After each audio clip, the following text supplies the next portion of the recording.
to challenge this view by the West, including myself in several published articles where I had held the view that no, these guys over there would not be right to think that we are intellectually inferior to them. But lately, when I look at what is happening in Nigeria, even after listening to the keynote speaker,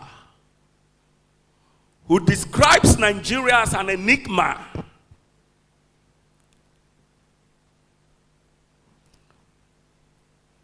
even for the moderator, who opened by asking the question, is Nigeria the only diversified nation? I am beginning to rethink if those articles of mine should not be reviewed. I am beginning to rethink, is there no merit in what Levi-Brew is saying? Is there no merit in what Hegel is saying?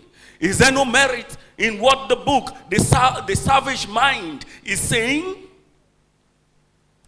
I am beginning to have a rethink. We have great legal luminaries here. I am a lawyer. When I went to the Nigerian Law School in Abuja, all the things they teach us, professional ethics, how to be civil, how to use cutleries when you want to eat, how to be timely when you are invited for this and all of that. You dare not make mistakes.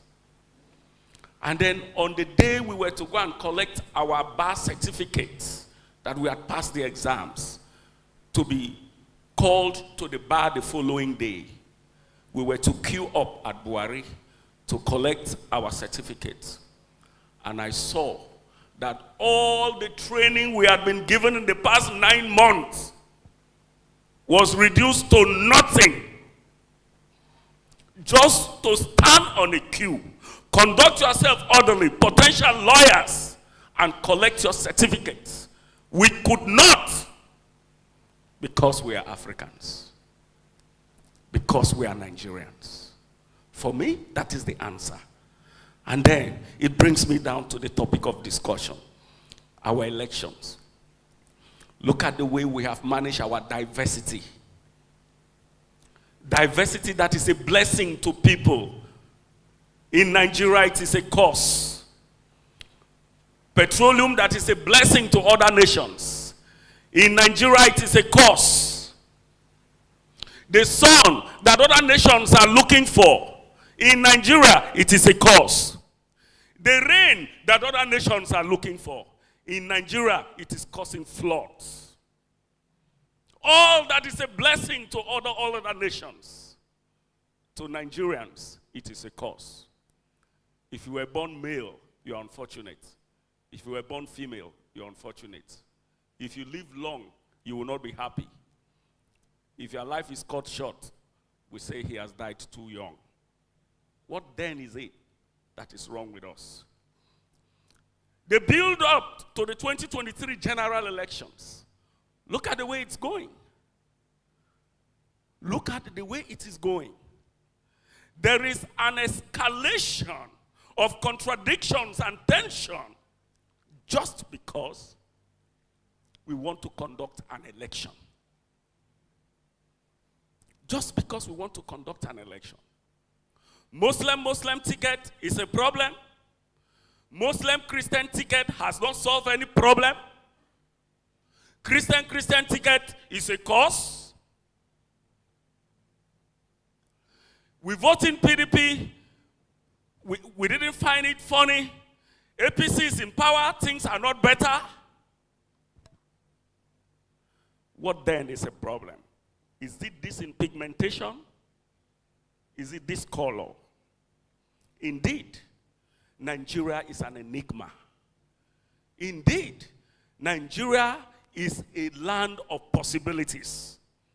The more you feel you have understood this nation, the less indeed you have understood the nation. Having said all of this, do I have any ray of hope about this country? My answer would be yes, but reservedly so.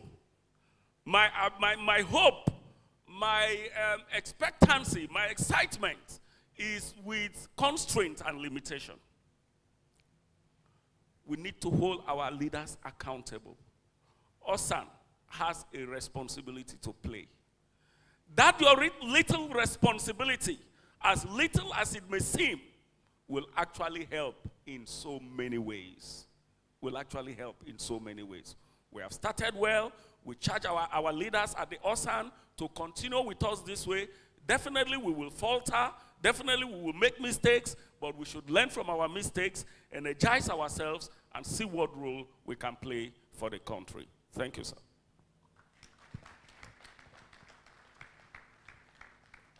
I thank you very much, Dr. John Edo. You raised several issues, and he said something about the dichotomy between the West and the rest of us. And he was convinced that the white man is not in any way superior to the black man, but it's like he's having some doubts given what is going on in this country. These are the issues that all of us will look into when questions and answers come in. And again, you raise the question of what is really wrong with Nigeria. It is a problem of leadership, but how do we hold our leaders accountable?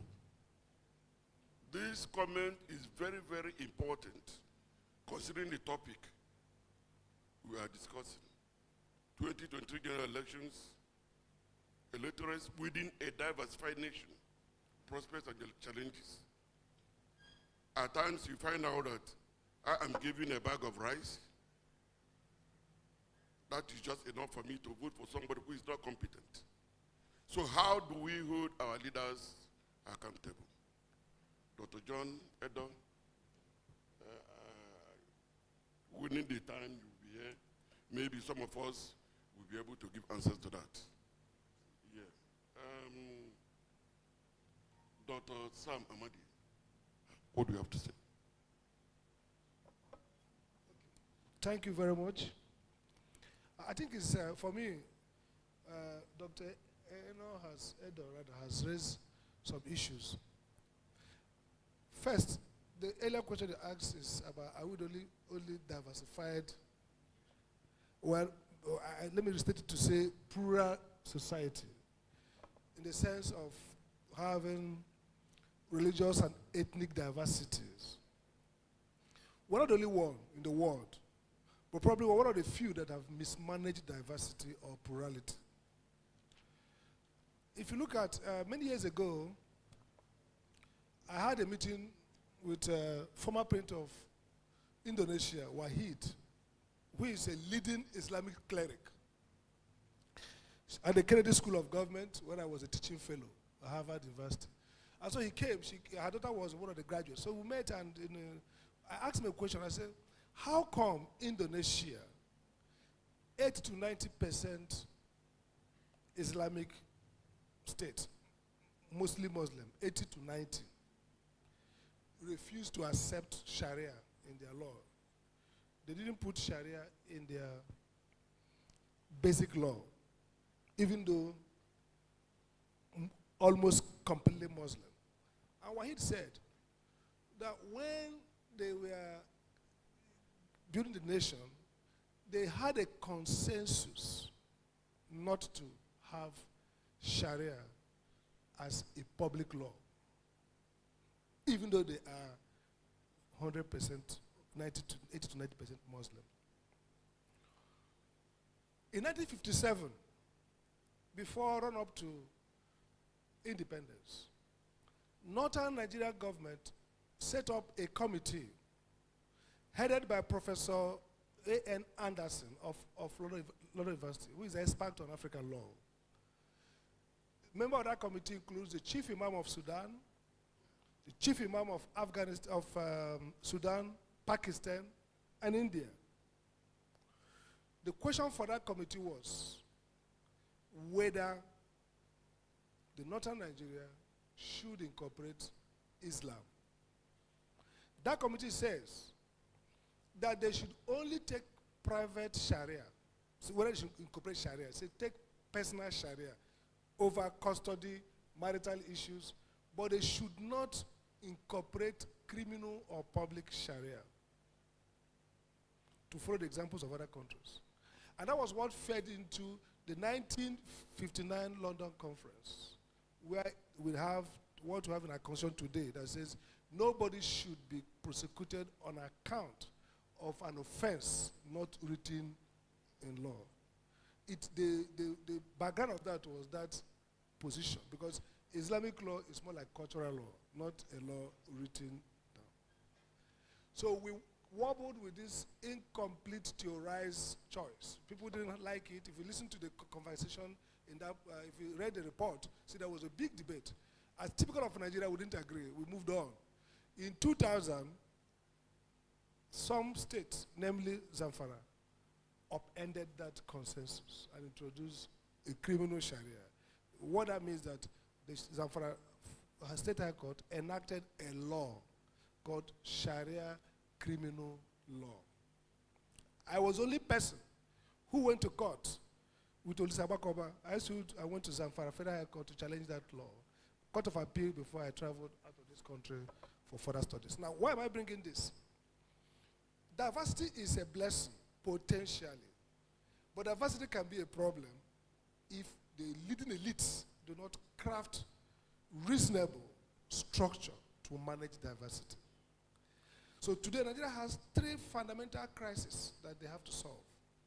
The first is the crisis of what I call nationality. Who is a Nigerian? If you look at the constitution from section 2728, I think, from 25, it defines a Nigerian citizen as someone whose father or forefather were born before 1960 to an ethnic group indigenous to Nigeria. So we define our citizenship based on ethnicity. But if you go to US, Canada, many of your children are all citizens. In fact, some of you here, if you do a census, some of you here are citizens of foreign countries. You became citizen by virtue of legal construct. You were born there, or you lived for some years and acquired citizenship. But Nigeria, you're a citizen because your forefathers belong to ethnic groups. So today, if there are Igbos in Ghana, it will be difficult to know whether they're Nigerian citizens or not. So we didn't manage ourselves well. The second crisis we have is a crisis of state and religion. Section 10 says you should not have a state religion. But at the same time, the same constitution provides for you Sharia Court of Appeal, Sharia courts. In the Supreme Court, one person must be somebody who is versed in Islamic. Two people actually must be there. That's how the former Chief Justice got there. Okay? So incoherence, that's the Nigerian problem. Not sure what we want to be. Whether I want to be a modern democratic society or want to be a neo-feudal theocratic state. And the third crisis that flows from these two crises is a crisis of value and production. Because we see everybody from an ethnic lens. Therefore, we don't see people from merit. We don't allow resources to flow to where they are needed. We have power sector crisis. We want to start generating power. Government has a good idea, NIPP, Nigeria Integrated Power Plant. So where do we site it? Instead of taking the power plants to Niger Delta, where the gas was ready and it will cost you nothing, we have to distribute it. Kogi, Yoruba land, not. So now we are struggling with how to pipe gas, east-west gas line, EPS. You're investing money. Incoherence arising from a failure to define yourself as one people, and therefore do development to where it is most economically efficient and where it solves the best problem.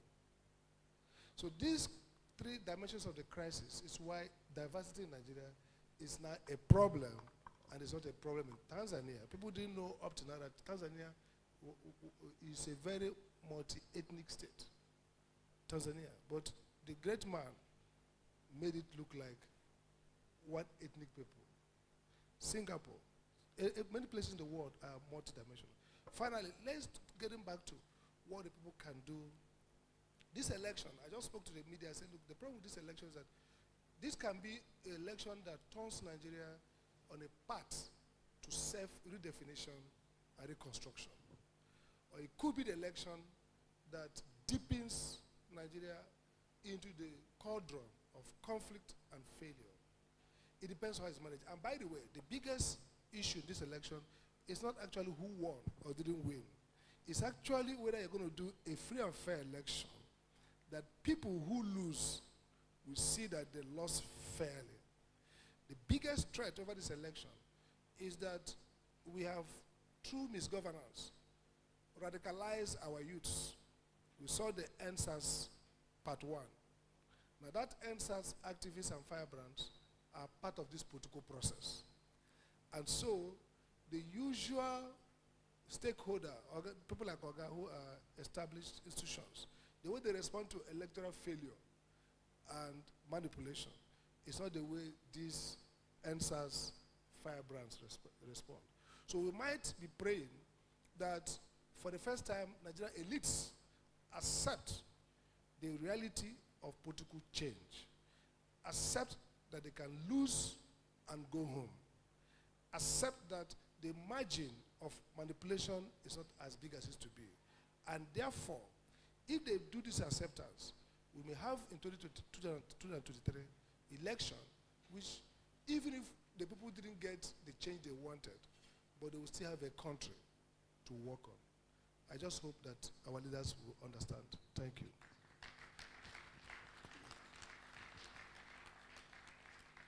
Thank you very much, Dr. Amadi. You raised some issues, very important, very imperative for us to look into. One of them is that you said we have not been able to manage our diversities.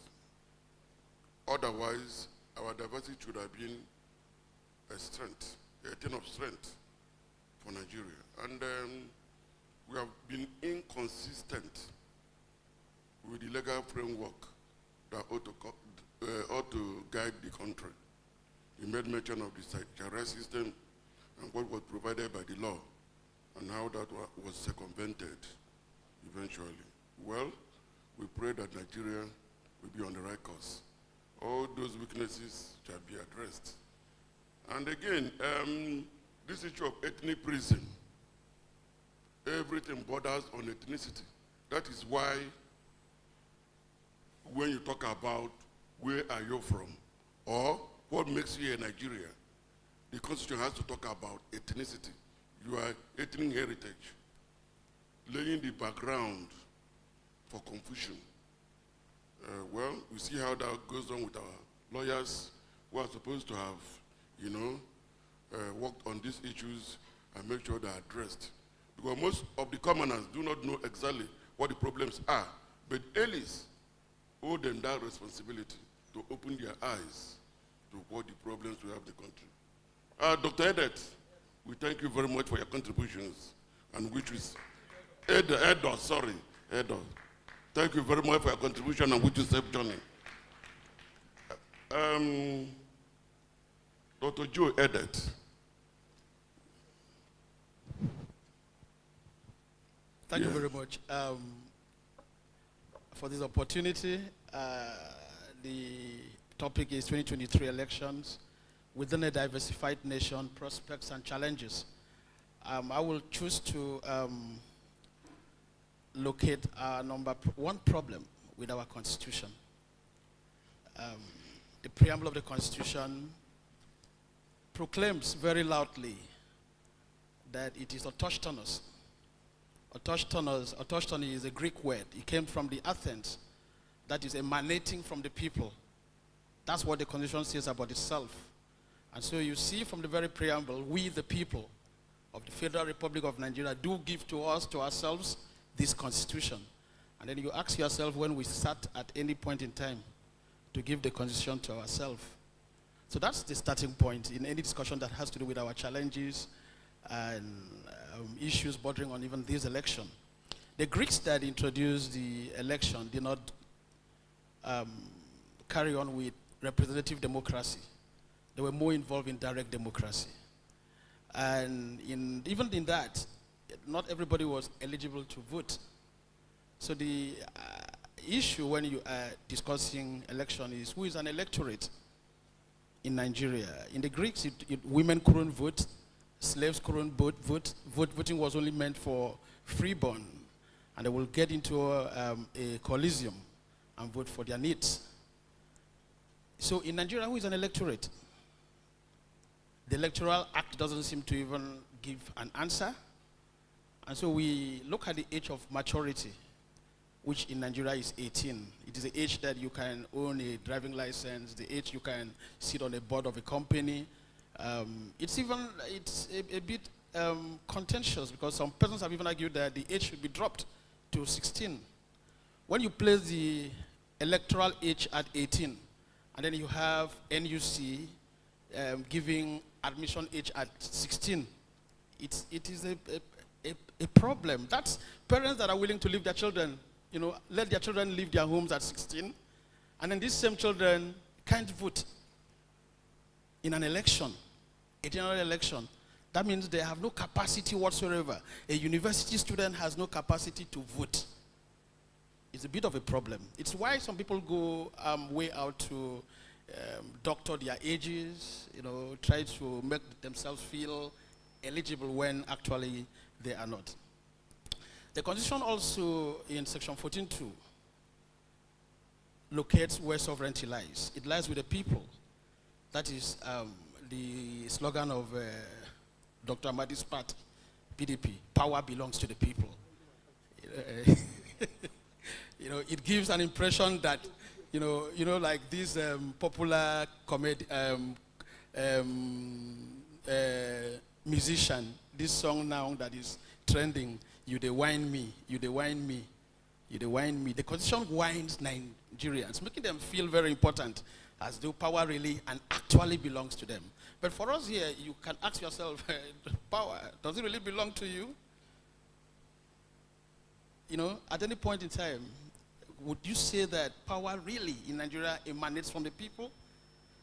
So we go into our issues of our challenges. My number one challenge for Nigeria has been, I think it's the long years of military rule.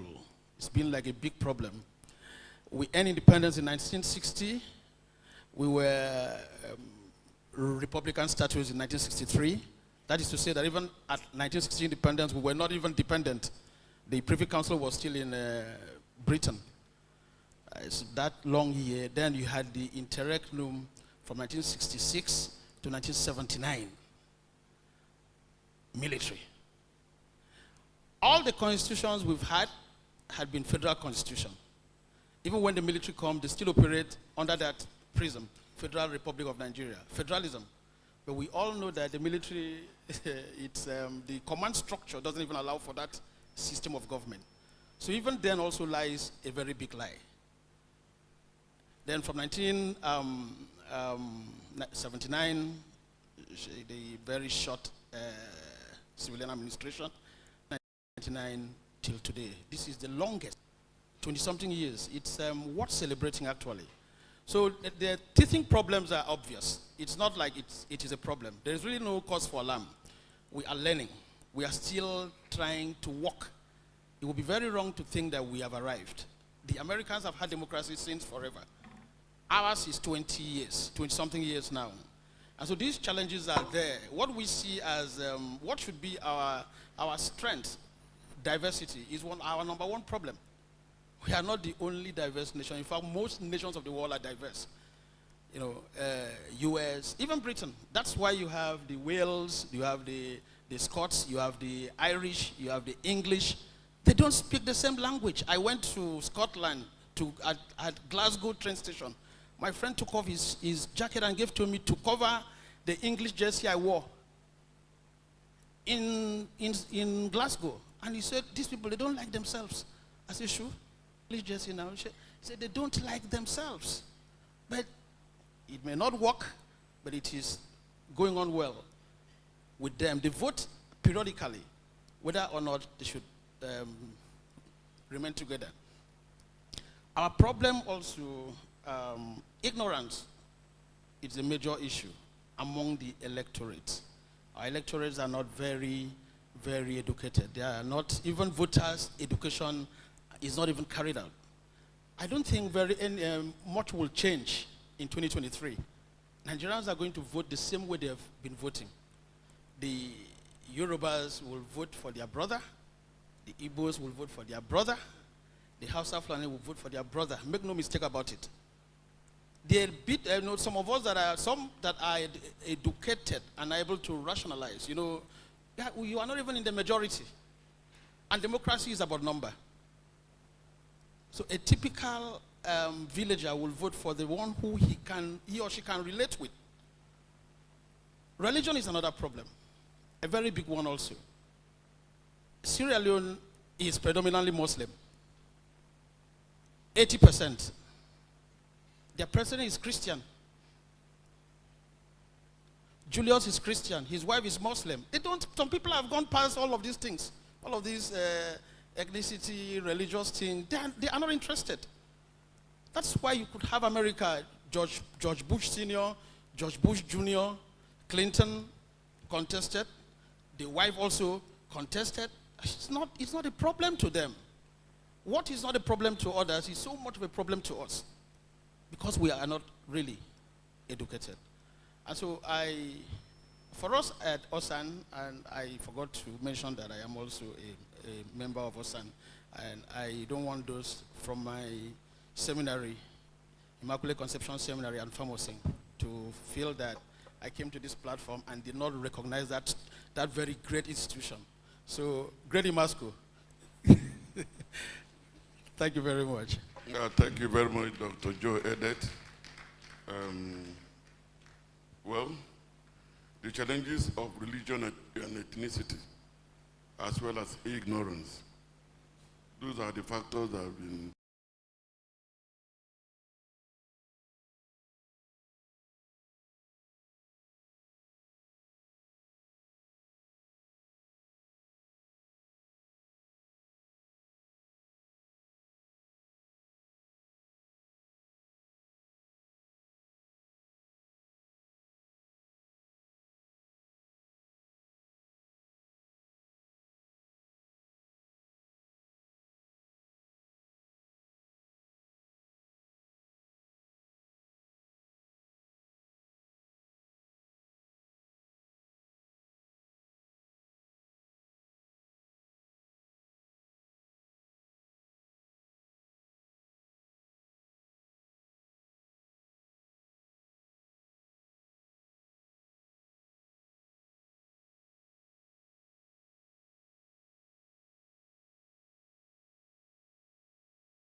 What leadership?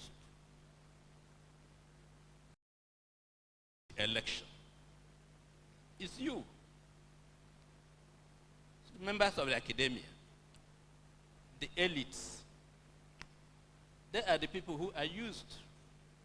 We must translate our difficulties into ordinary language for them to become instrument for action. Because this highfalutin grammar will not solve our problem. Because the poet said, what was is no longer. What is not worth preserving. What will be is not yet. Don't look elsewhere for the secret of our evils. And Shakespeare said, it is not in our stars, but in ourselves that we are the underlying. Why are we living in denials? We should ask ourselves questions. Because if we are coming here to say, well, nothing can change, there would have been no point coming. Because those who are inviting us have invited us with the hope that things will change. And I think that those things should change. Yes.